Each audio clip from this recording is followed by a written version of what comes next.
Okay, class 7th. Let's see. Question number 8. Draw a rough sketch of two triangles such that they have 5 pairs of congruent parts. तो यहाँ देखो 5 pairs of congruent parts. अगर मैं इनके name दे दूँ कुछ like that A, B और C दे दूँ यहाँ पर, यहाँ P, Q, R दे दूँ, तो यहाँ देखो 1, 2, 3, 4, 5, 1, 2, 3, 4, 5, ये 5 पार्ट्स इक्वल है. ये वाला एंगल इस वाले एंगल के, ये वाला एंगल इस वाले एंगल के, ये साइड और ये साइड में, तो इनके जो एंगल्स हैं वो इक्वल है. लेकिन मैंने क्या किया, इनका बेस अलग अलग कर दिया. मान लो अगर ये 3 सेंटीमीटर है तो मैंने इसे 4 सेंटीमीटर बना दिया. ठीक है, एंगल वही रखिए सेम सब कुछ. अब यहाँ पर मैंने देखा है कि यहाँ पर जो वैसे ऐसा पॉसिबल नहीं होता. अगर हम एक्चुअली बनाएंगे, अगर किसी ट्राइंगल में 5 पार्ट्स इक्वल है तो वो कॉन्ग्रुएंट ही बनते हैं. ठीक है, बनता नहीं है इस तरह से. तो यहाँ पर ये क्या होगा, इस तरह से अलग अलग आप इंडेक्स करोगे तो ये क्या हो जाएंगे, नॉट कॉन्ग्रुएंट रहेंगे. ठीक है, और एक था 7th वाला क्वेश्चन, 7th का सेकंड क्वेश्चन नंबर 7th का सेकंड था. उसमें कहा था कि 2 ट्राइंगल बने हुए हैं जिनका एरिया इस तरह से दिया हुआ है कि वो ट्राइंगल आर नॉट कॉन्ग्रुएंट, कि ट्राइंगल क्या हो जाए, नॉट कॉन्ग्रुएंट हो जाए. तो उनकी पेरीमीटर भी क्या होगी, कॉन्ग्रुएंट नहीं होगी, इक्वल नहीं होगी. ठीक है, तो यहां पे लिखेंगे दिया perimeter,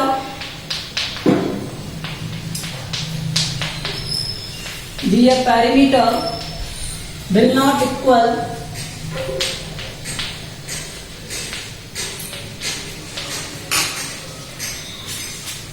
if they are not congruent.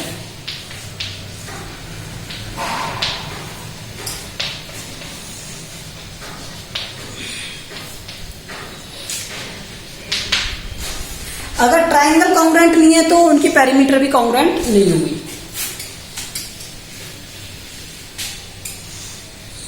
Question number 9.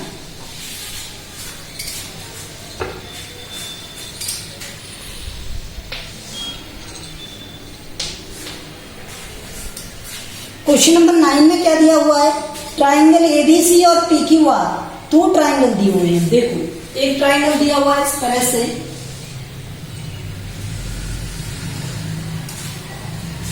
और एक ट्राइंगल दिया हुआ है आपको इस तरह से.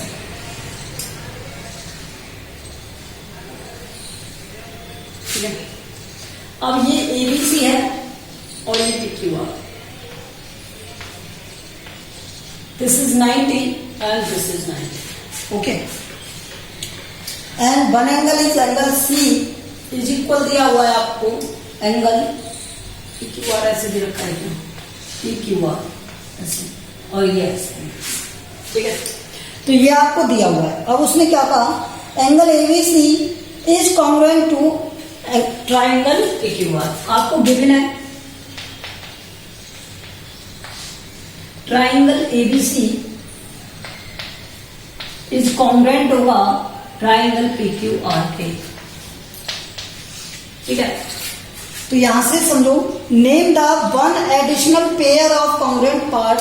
उस congruent part, additional congruent part का नेम बताओ आप, जिससे आपको ये पता चलता हो कि व्हाट क्राइटेरियन डिड यूज, कि इसे यूज करने के लिए, मतलब इसे कॉन्ग्रुएंट प्रूव करने के लिए इसने कौन सा क्राइटेरिया यूज किया हुआ. तो अब एक बात मुझे बताओ, इसमें क्या क्या दिया है आपको, 2 एंगल दे दिए.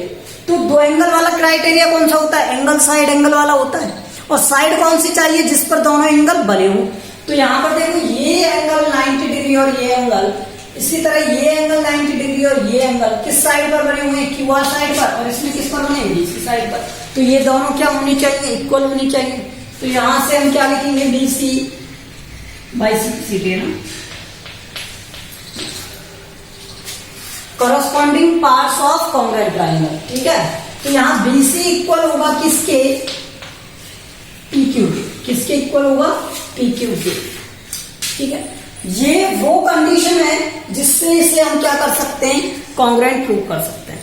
अच्छा, इसके अलावा एक्सेप्ट ऑफ दीज अगर आपसे पूछ ले और क्या हो सकते हैं, मैं देखो आपको जरूरत है. अगर ये दोनों ट्राइंगल कॉन्ग्रुएंट हैं तो आपको पता है AC इक्वल होना चाहिए किसके, PR के.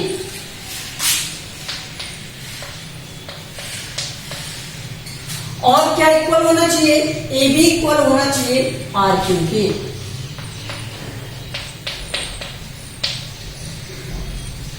ठीक है। और इसके अलावा क्या इक्वल होना चाहिए, एंगल ए इक्वल होना चाहिए एंगल पी के। That's it. So this is the CPCP criteria for RHS.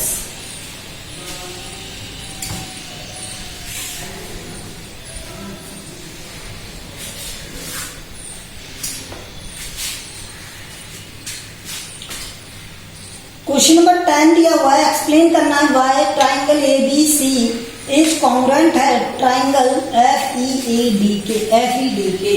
Triangle दिया हुआ है ABC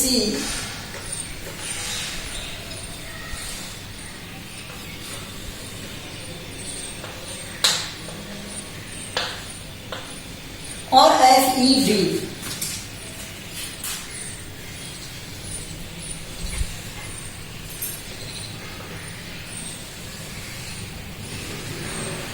ठीक है।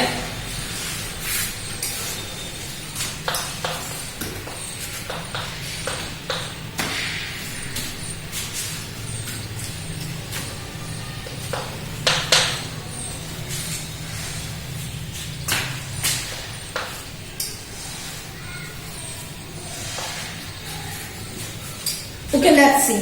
आपको दिया हुआ है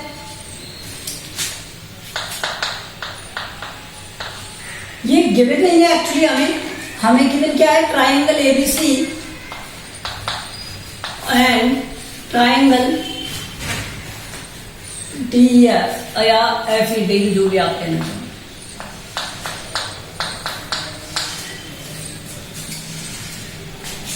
ठीक है। तो अब मुझे आपको मुझे बताना है कि ये इसमें कौन सा, मतलब ये जो ट्राइंगल है वो इस ट्राइंगल के कॉन्ग्रुएंट है, लेकिन किससे, कौन से वाले क्राइटेरिया से ये कॉन्ग्रुएंट होगा। तो देखो यहाँ पे हाइपोटेनस तो इक्वल दिया ही नहीं आपको, सिर्फ एक साइड इक्वल दिया है और उसका एंगल इक्वल दिया है। तो मैं अगर थर्ड एंगल की बात करूं, जो C वाला और D वाला है, थर्ड एंगल C वाला और D वाला, क्या ये इक्वल होंगे, ये एंगल भी इक्वल होंगे। कैसे एंगल इक्वल होंगे, देखो ये 90 है, अगर ये थीटा है, मान लो मैंने इसे थीटा मान लिया, तो ये एंगल भी क्या हो जाएगा, थीटा हो जाएगा। ठीक है। अगर मैंने इस एंगल को थीटा मान लिया तो ये एंगल भी क्या हो जाएगा, थीटा हो जाएगा। तो ये एंगल क्या रहेगा, 90 माइनस थीटा, और इसी तरह ये एंगल क्या रहेगा, 90 माइनस थीटा। तो ये पता चल गया कि ये एंगल और ये एंगल भी क्या है, इक्वल है। तो एक साइड पर बने हुए दोनों एंगल इक्वल हैं और वो साइड एक कौन साइड है। ठीक है।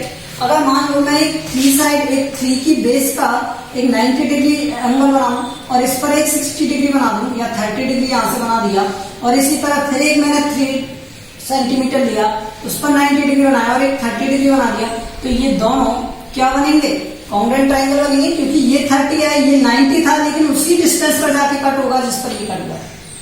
ठीक है। तो दोनों ट्राइंगल, देखो ये वाला ट्राइंगल और ये वाला ट्राइंगल सेम बनेंगे, बिकॉज इनका बेस और इनका एंगल, ये दोनों क्या है, सेम बेस पर बनेंगे। तो मैं इसी का यूज करके बताता हूं आपको।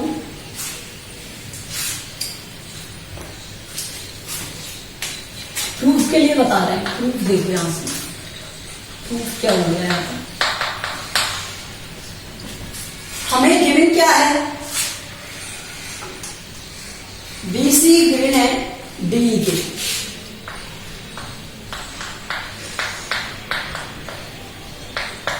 ये गिवन है। ठीक है। और हमें क्या गिवन है, एंगल ABC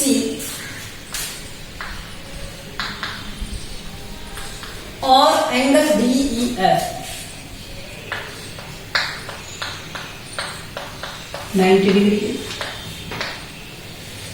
ठीक है। तो ये हो गया ABC और DEF 90 डिग्री के। अब मुझे एक बात बताओ यहां पर, लेकिन यहां से ये वाली साइड तो है, लेकिन ये वाला एंगल इक्वल होना चाहिए। इस वाली साइड के बारे में तो कुछ कहा ही नहीं उसने कि इक्वल है या नहीं, तो ये तो इसके बारे में पता नहीं मुझे। और मुझे चाहिए ये वाली साइड, इस वाली साइड का एंगल C। तो एंगल C कैसे फाइंड करूं, तो मैंने C फाइंड करने के लिए क्या लिखा, in triangle ABC angle A plus angle B plus angle C equal to 180 degree, और ये कहां से आता है? Sum of all angles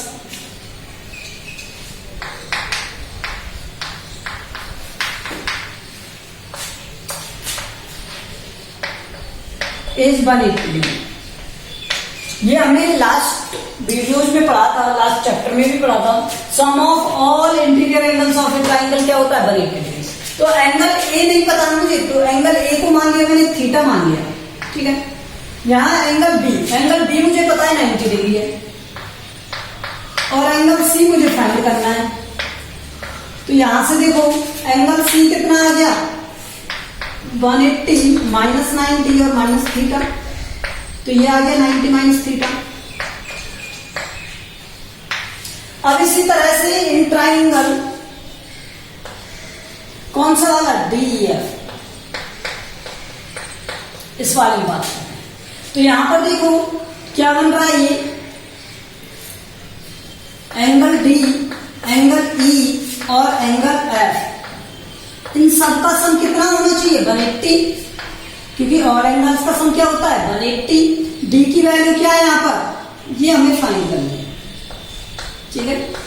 angle E कितना दिया हुआ था? 90 दिया हुआ था, और एंगल F कितना दिया हुआ है? थीटा, ठीक है। ये हमने माना है, क्योंकि उसने क्या कहा था? ये वाला एंगल और ये वाला एंगल इक्वल है, ठीक है। तो यहां से एंगल D कितना आ गया? 180 minus 90 minus theta, that will equal to 90 minus theta, ठीक है। अब एक बार फिर से सुन लो, हमने क्या किया? BCD हमें दे रखे थे, ABC और DEF 90 डिग्री हमें दे रखे थे। मैंने ट्राइंगल में ए के साइड पर दो इक्वल एंगल फाइंड करने के लिए सी वाले की वैल्यू फाइंड की।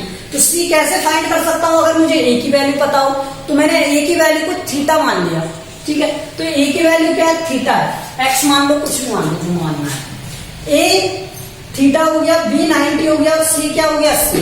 तो यहां इसे इधर लेके आए तो 90 माइनस थीटा हो जाएगा, माइनस करने पर तो 90 माइनस थीटा।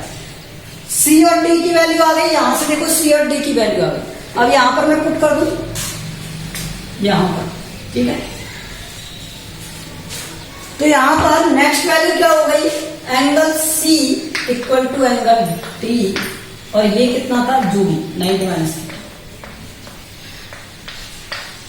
ठीक है। किस रीजन से आया? 90 माइनस थीटा रीजन से आया। तो यहां पर 3 रीजन हो गए। क्या हो गया? Angle, side, angle.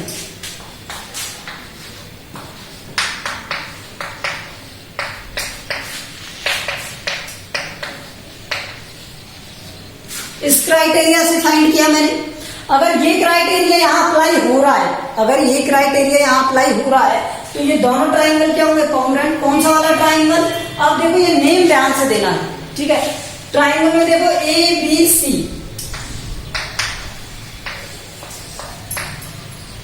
अब 90 माइनस थीटा डी से स्टार्ट हो रहा है, उल्टा दिया है क्या?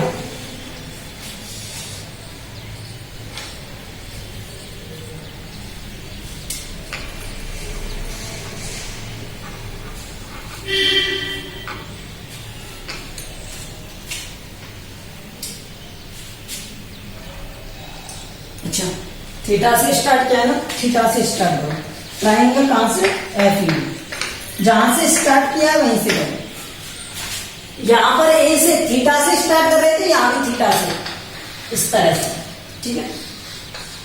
थीटा के बाद 90, तो यहां भी थीटा के बाद 90, FED, और यहां पर क्या बनेगा? ABC। ओके, तो ये ट्राइंगल हो गया इक्वल, थैंक्स टू, ये हमें प्रूव करना है। देखो ये फर्स्ट टाइम आप देख रहे हो इस टाइप के क्वेश्चंस, ठीक है। तो ध्यान से पढ़ना, रिपीट करना वीडियो को अगर समझ में ना आए।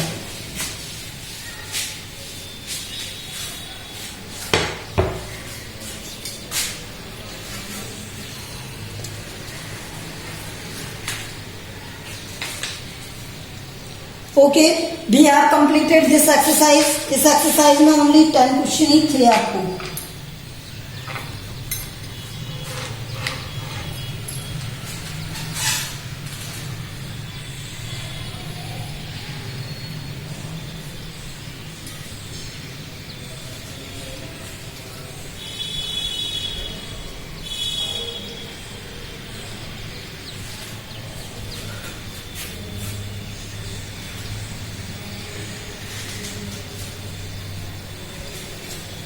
ओके, तो इसमें क्या थे, इतने ही क्वेश्चंस थे. Next exercise we will start in the next video.